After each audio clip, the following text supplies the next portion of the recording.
کائنات میں صرف 2 بیویاں ایسی ہیں جن کو یہ اعجاز حاصل ہوا، ماں ام ابیہا اور بیٹی زینب ابیہا۔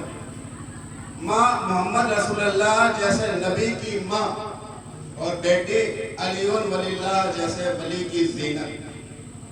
تو علی کے جتنے اوصاف ہیں، علی کے جتنے کمالات ہیں، علی کی جتنی کوالٹیز ہیں، علی کے جتنے کریکٹرسٹکس ہیں، علی کا جتنا علم ہے، علی کی جتنی ریاضت ہے، علی کا جتنی عبادت ہے، علی کا جتنا کائنات میں جذبہ ہے، اس سارے چیزوں کی زینت کا نام ہے زینب۔ علی اگر وجہ اللہ ہے تو علی کے چہرے کی زینت کا نام زینب۔ علی اگر جنب اللہ ہے تو علی کے چہرے کی سائڈ کی زینت کا نام زینب۔ علی اگر عالم علم لدنی ہے تو علی کے علم کی زینت کا نام ہے زینب۔ علی کے چہرے کو دیکھنا اگر عبادت ہے، اس عبادت الہی کی زینت کا نام زینب۔ اور جناب زینب کا ایک لقب ہے شریکت الحسین۔ قرآن میں اللہ کہہ رہا ہے کہ اے موسیٰ،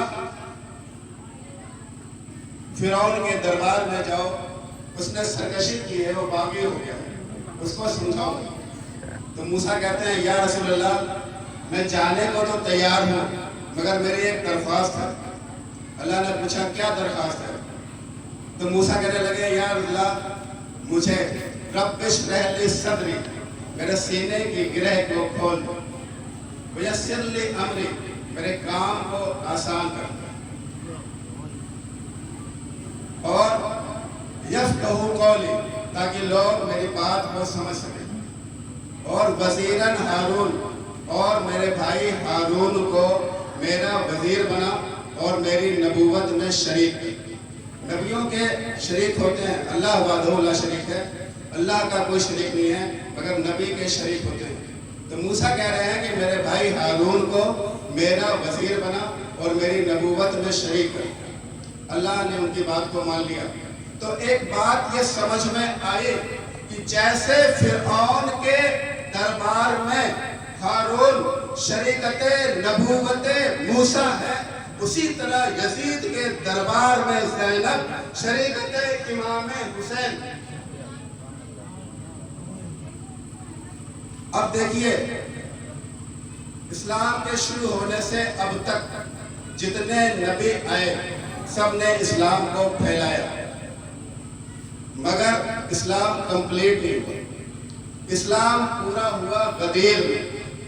غدیر آئی تھی اسلام کو پورا کرنے کے لیے، مگر ایک بات اور یاد رکھیے، غدیر میں بھی اسلام صرف پورا ہوا ہے، پروٹیکٹ نہیں ہوا، محفوظ نہیں ہوا، کمپلیٹ ہوا ہے۔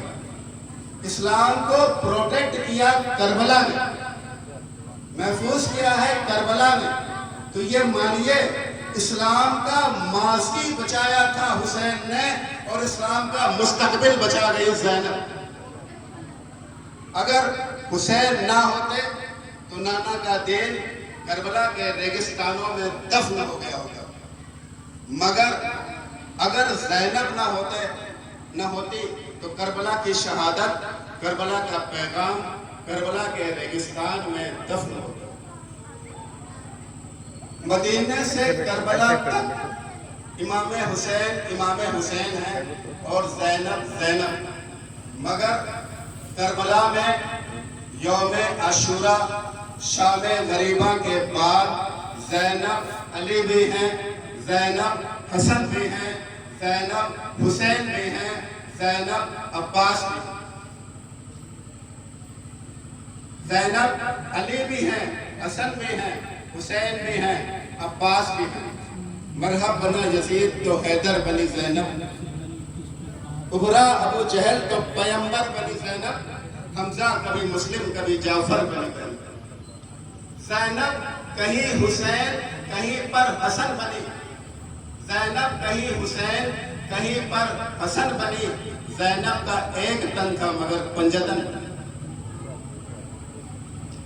اب زینب شام کے بازار میں، مشیت الہی، شام کے بازار میں زینب کہتی ہے اچھا یہی وہ شام ہے جو اپنی مکاریوں سے، اپنے فریبوں سے، اپنے چال بازیوں سے اپنے وقت میں 3 امامتوں کا قتل کر چکا ہے۔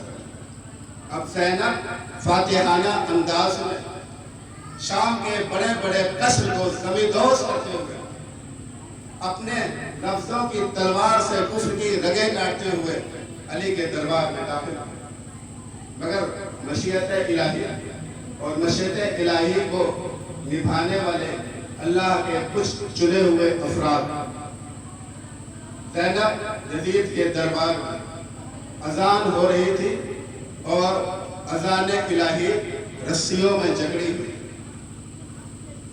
عابد بیمار کہتے ہیں کہ ہم کو اس جگہ پہ کھڑا کیا گیا دربار میں جہاں پہ بکنے والے غلام کھڑے کیے گئے۔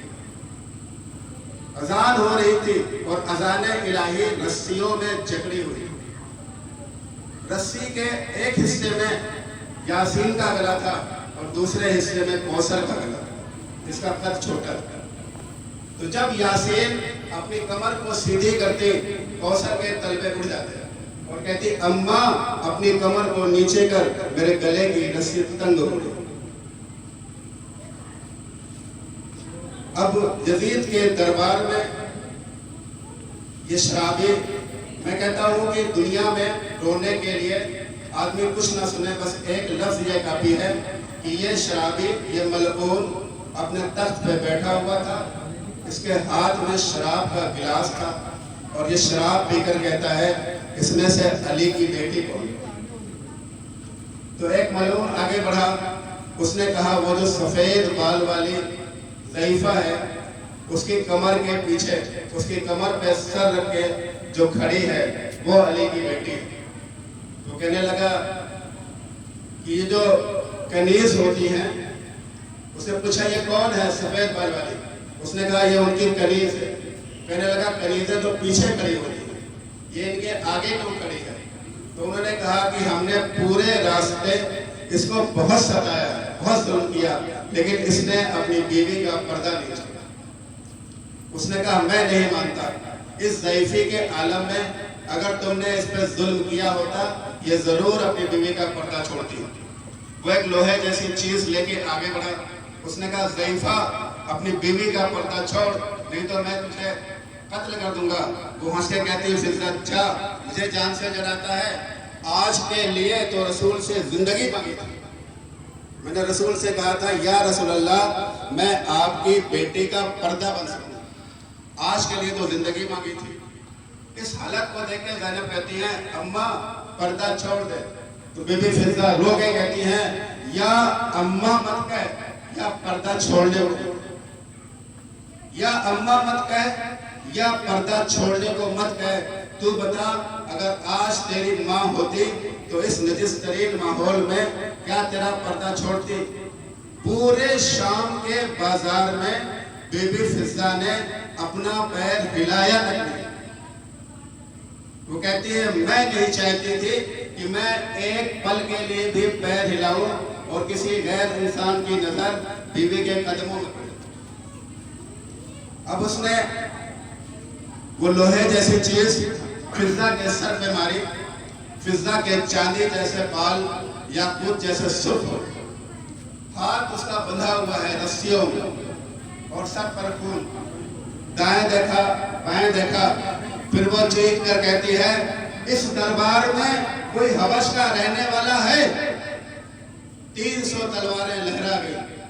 ایک بوڑھا حبشی کمر پہ ہاتھ رکھ کے آیا، کہنے لگا اس دربار میں تو سارے ملکوں کے سپاہی ہیں، تم نے صرف حبش والوں کو کیوں بلایا؟ اس نے پوچھا کون ہے تمہارے ملک کا بادشاہ؟ اس بوڑھے حبشی نے کہا مر گیا۔ اس کی ایک بیٹی تھی، مدینہ میں سیدوں کے یہاں نوکری کرتی تھی۔ اس نے کہا کیا نام تھا اس کا؟ اتنا سنتے ہی وہ بوڑھا حبشی تیش میں آ گیا، کہہ رہا تجھے پتا نہیں ہے یہاں پہ لوگ شراب پی رہے ہیں اور تو نے ہم سے ہماری شہزادی کا نام پوچھ لیا؟ اگر تو ضعیفہ نہ ہوتی تو میں تیرا سر تیرے تن سے الگ کر دیتا۔ بی بی فضہ کہتی ہیں نہیں بتا سکتا تو میں بتا، اس کا نام میمونہ تھا۔ تو اس بوڑھے حبشی نے اپنی پلکوں کو اٹھا کے کہا تو میمونہ کو جانتی ہے؟ فضہ نے اپنے بال ہٹائے، کہنے لگی پہچان سکتا ہے تو پہچان۔ تو اس بڑے حبشی نے کہا کیوں آئی ہے اس شرابی کے دربار میں؟ کیوں چھوڑی سیدوں کی نوکری؟ کیوں آئی ہے یہاں میں؟ تجھے پتا نہیں ہے لوگ شراب پی رہے ہیں؟ بی بی فضہ کہتی ہے بدبخت، آنکھیں بند کر، میں اکیلے نہیں ہوں، میرے پیچھے علی کی بیٹیاں۔